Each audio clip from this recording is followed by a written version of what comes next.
Hey, what's going on, Black people? Today on the Black Financial Channel, I want to talk real quick about what's going on with some of these tech stocks and the fact that many of these tech stocks look like they're about to be broken up.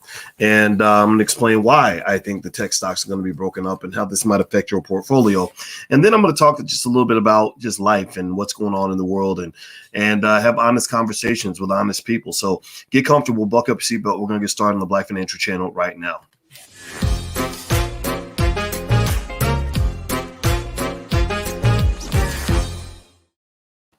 Hey, what's going on, guys? Welcome to the Black Financial Channel. That's theblackfinancialchannel.com. My name is Dr. Boyce Watkins. I'm your friendly neighborhood finance professor.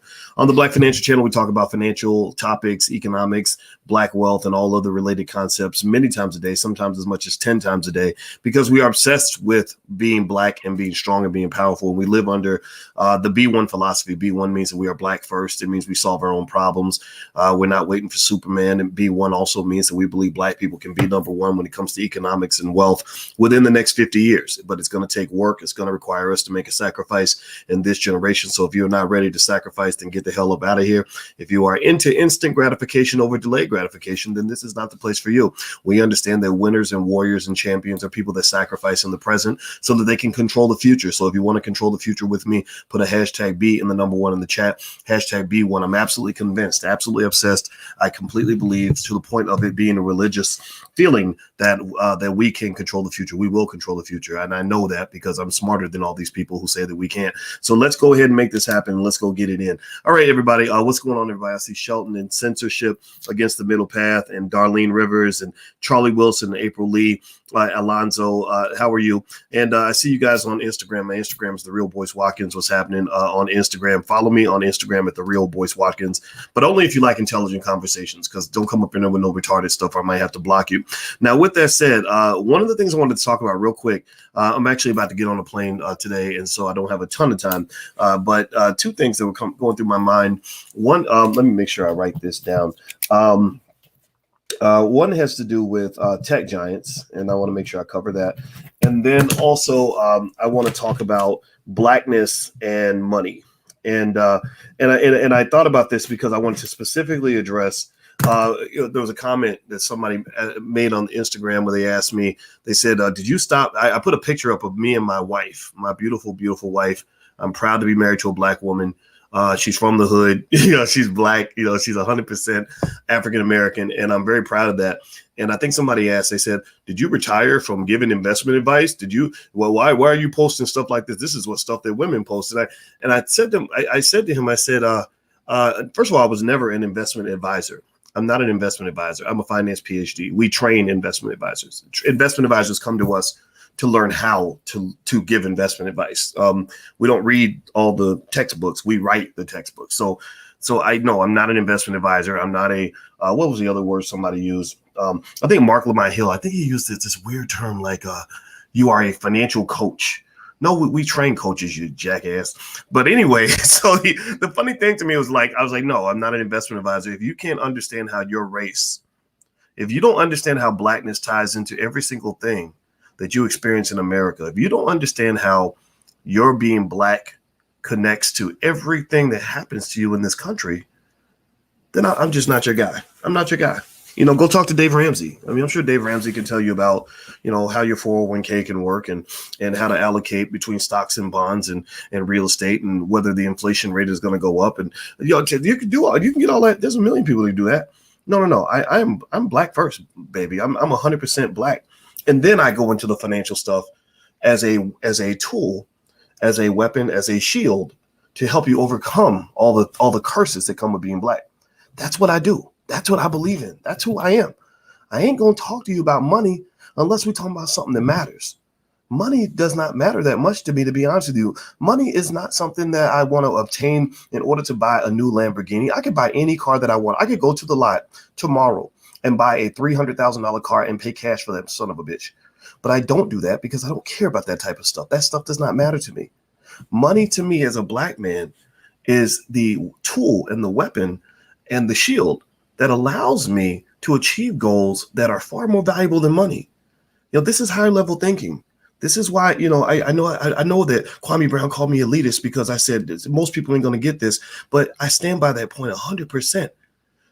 I believe in being black and elite. I believe in black excellence. I believe you want to become excellent because you are up against an adversary that has been extraordinarily committed to your oppression. They've displayed a tremendous amount of white excellence by locking you down in a system that is so complex that most of y'all people ain't gonna get it before you die. You won't figure it out till you're 85 years old. So in order for you to overcome that, you have to be prepared. You must be at the top of your game and committed to getting there. You got to climb to the top of Mount Everest to see over the obstacles that are in front of you. Because if you're a low-level Negro and you're trying to be low-level mentally, and you're trying to play on level one, you're trying to play checkers in against a supercomputer, you're going to lose. White supremacy, to some extent, some of these systems are like supercomputers, and some of y'all are here thinking y'all can win by playing checkers. The supercomputer's controlling your brain, telling you what your next move is supposed to be, and you're like, I got you, I'm checkmate. And they're like, yeah, we wanted them to think that was a checkmate, but that's really not a checkmate. Really, you just locked yourself into another corner. So that is really important to understand. I want to make that clear. I'm black, and blackness to me goes deeper than just money. It goes into me explaining how me marrying an intelligent black woman fits into my overall strategy for black empowerment and independence and freedom. How that ties into empire building, which is connected to wealth, because empires are more capable of generating income, wealth, and assets than you can by being a solo single mom who don't need no man.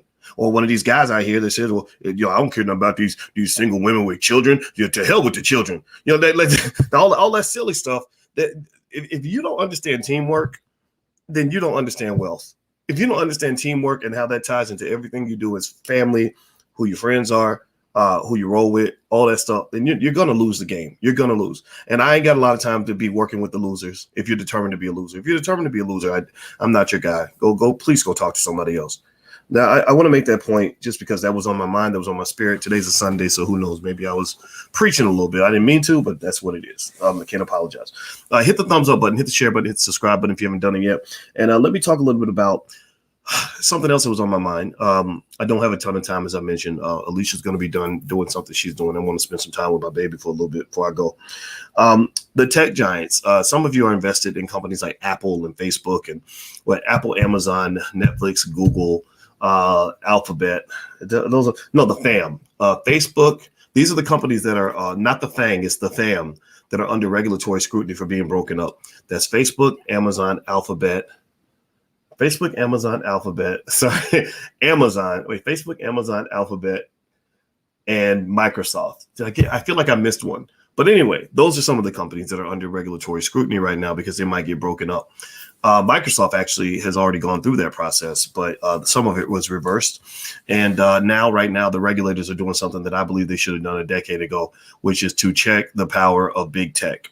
Big tech has way too much power in this country, and they need to go ahead and kind of deal with some of that. Even Twitter has just kind of done some stuff that, to me, implies that many of the companies think that they live in their own regime of government. Like they really think we're more powerful than the government. We can shut down the president of the United States. We can just do whatever the hell we want.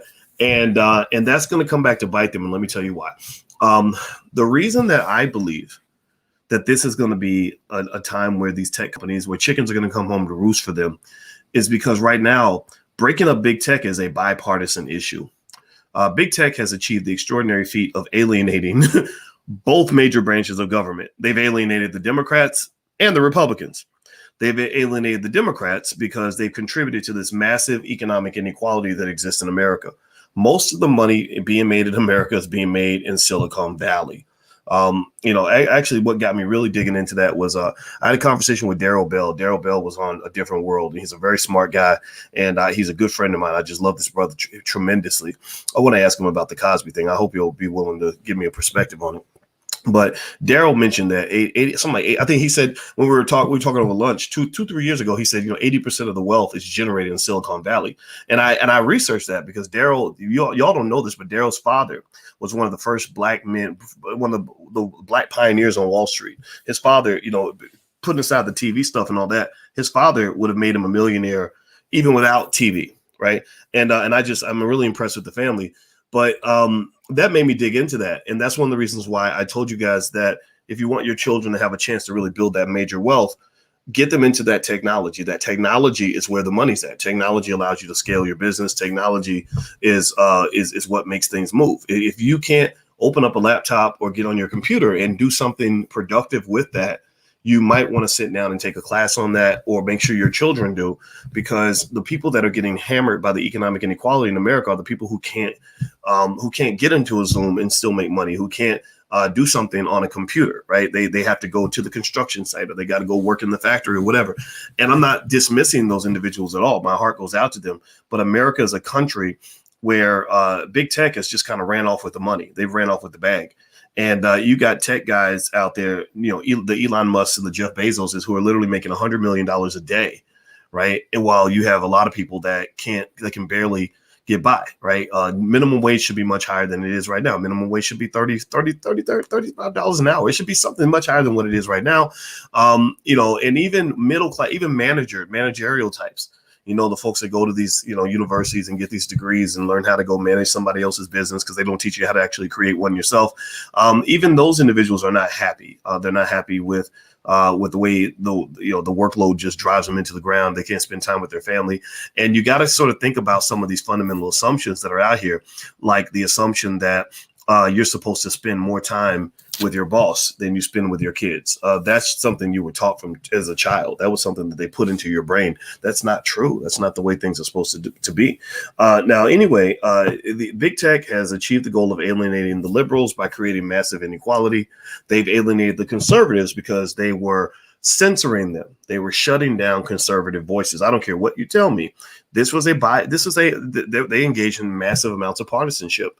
You were much more likely to be shut down if you were on the conservative side than you were if you were on the liberal side. So that pissed off a lot of Republicans. I don't know why the Republicans don't understand enough technology to have their own platforms or whatever, but I saw this happening. I don't identify as Democrat or Republican. Maybe some of my values are conservative because I believe in things like family, and I'm not all into some of the nonsense I see on TV or whatever. I believe, for example, I don't believe children need to be watching the BET Awards, seeing a bunch of dudes kissing each other and act like they're going to pump each other in the butt. I don't think that's healthy for kids, but maybe I'm a weirdo. Maybe something's wrong with me that I think you shouldn't be exposing children to some of these heavy ideas that they shouldn't see until they become adults. But, hey, we live in a crazy world. So some people try to fit into that. I'm not trying to fit into anything. I fit into things that I think make sense. Now, so here's what's going on right now. Nida Khan has taken over as the head of the Federal Trade Commission. Nida Khan is a huge threat to big tech because Nida Khan has written articles. She's a Columbia professor. My goddaughter went to Columbia. Shout out to my goddaughter. I love her to death. And Nida Khan was a law professor at Columbia who is now the head of the Federal Trade Commission. She's very young, about 32, 33 years old. And she's written extensively about how big tech needs to be broken up. And when I saw that and I saw her appointed by the Biden administration, I said, good for you. Touchdown. This is what the country needs. So these big tech companies are probably going to get chopped up on some level, some of them, at least one of them in maybe a symbolic way, but I think it's going to mean something.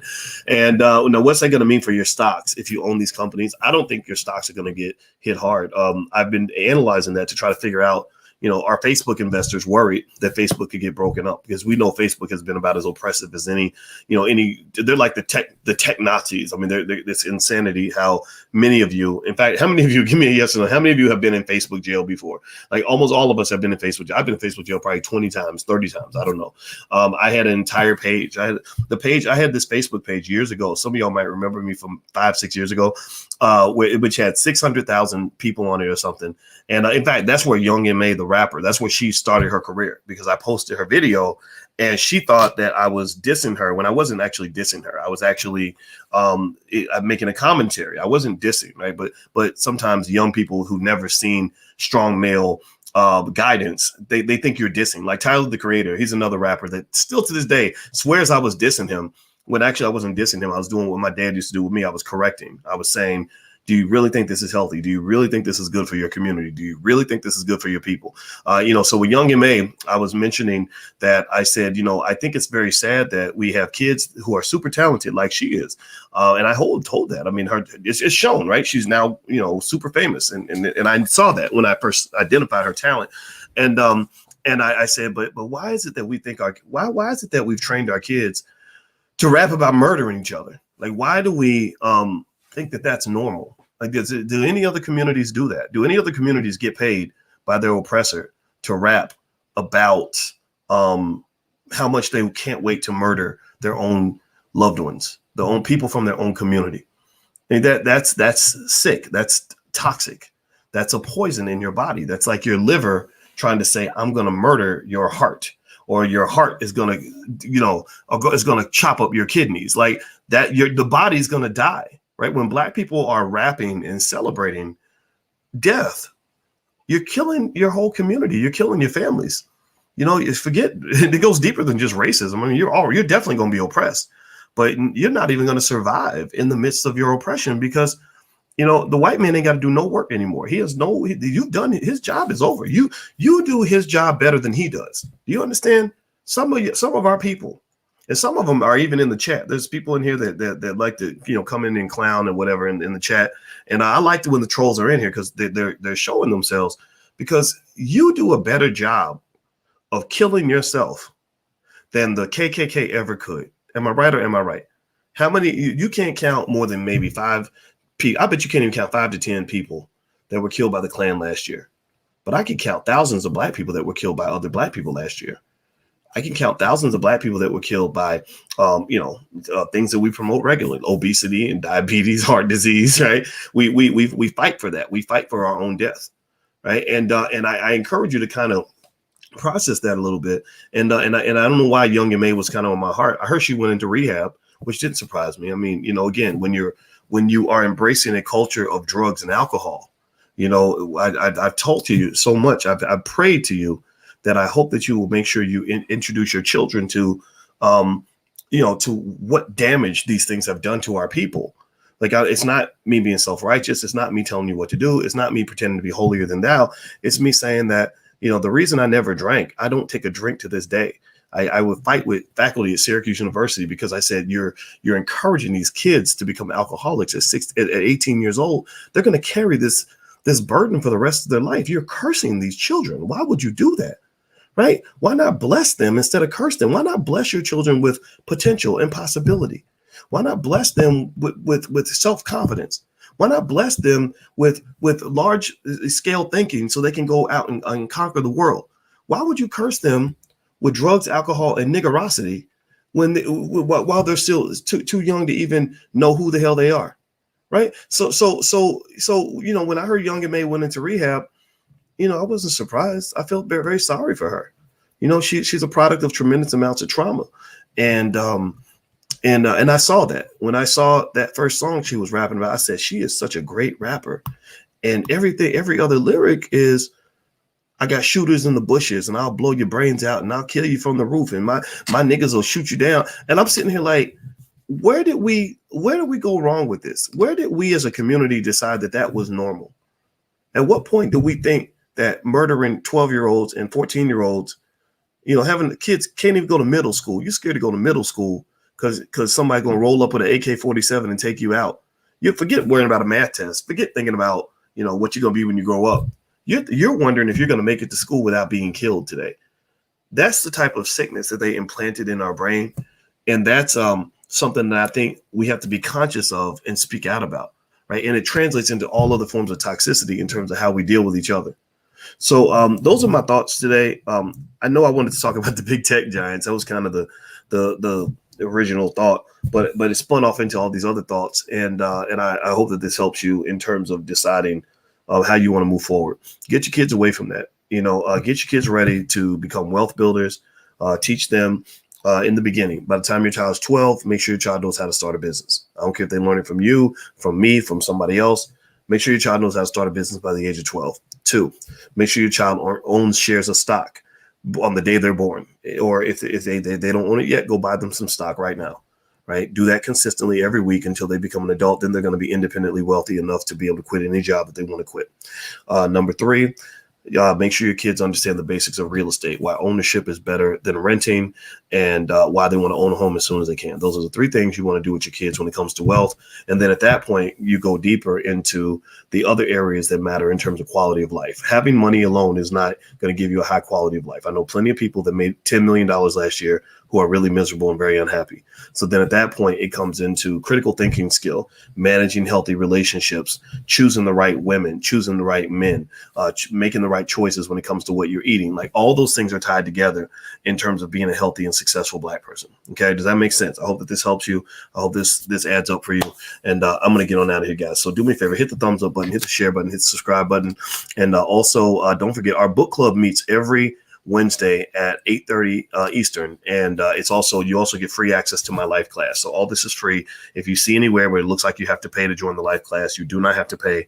Just go to blackkeystogreatness.com. Right now, we're covering Black Labor, White Wealth by Dr. Claude Anderson. It's going to take us a few months to get through that book, but then we're going to jump to Powernomics, and then we're going to jump to the Black History Reader. I want to get all Dr. Anderson's books and break it down for you. Bring your kids, bring your baby mama, bring your husband, bring whoever you want, and it's totally free. It's something we're offering you in the Black Business School because I believe that we will control the future. We are powerful together. We can do anything. There is no force out here. There's no white man that can stop us. There's no nigga that can stop us. We are more powerful than all of that because we are smarter than them.